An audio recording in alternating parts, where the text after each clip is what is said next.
Isang dasal para sa aking buong pamilya. Panginoon, maraming salamat sa aking pamilya.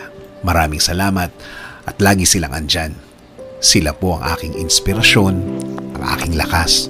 Sila po ang nagiging kakampi ko sa mga pagsubok ng buhay at laging nakaalalay kapag kailangan ko ng suporta. Lord, kasama po ng aking dasal na ito na mas mapalapit sila sa iyo, mas makilala ka nila, mas malaman pa nila ang iyong kabaitan, kasama ng nakita nila sa aking buhay na ikaw ang pinagkukunan ko ng lakas sa araw-araw.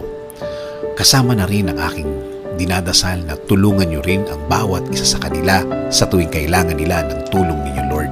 Tulad na lang ng pagtulong na ginagawa mo para sa akin.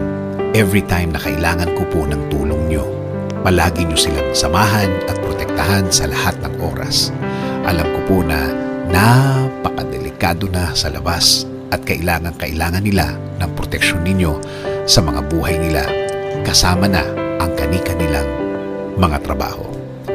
Ikaw, Panginoon, ang nakakaalam ng lahat ng kanilang pinagdadaanan. Alam mo kung anong mga pagsubok ang dumadating sa kanila. At alam ko, Lord, na ikaw lang ang makakatulong at makakasuporta sa kanila dahil alam mo ang kani-kanilang mga buhay. Bigyan mo sila ng talino para kanilang magamit sa tuwing may dalahin sila sa kani-kanilang mga buhay. I-remind mo sa kanila na ikaw lang ang panggagalingan ng mga bagay na ito, mga tulong na ikaw lang ang makakaprovide. Tulungan niyo rin po ang pamilya kong may pinagdadaanan sa kani-kanilang araw. Mga taong ayaw magsalita tungkol sa kanilang mga problema at nagdesisyon na lang na manahimik na lamang and decided to keep it to themselves. Panginoon, alagaan niyo po ang lahat ng magulang, kapatid, at lahat ng miyembro ng pamilyang Pilipino. Patuloy niyo kaming ilayo sa lahat ng uri ng sakit. Ilayo niyo po kami sa lahat ng uri ng masama.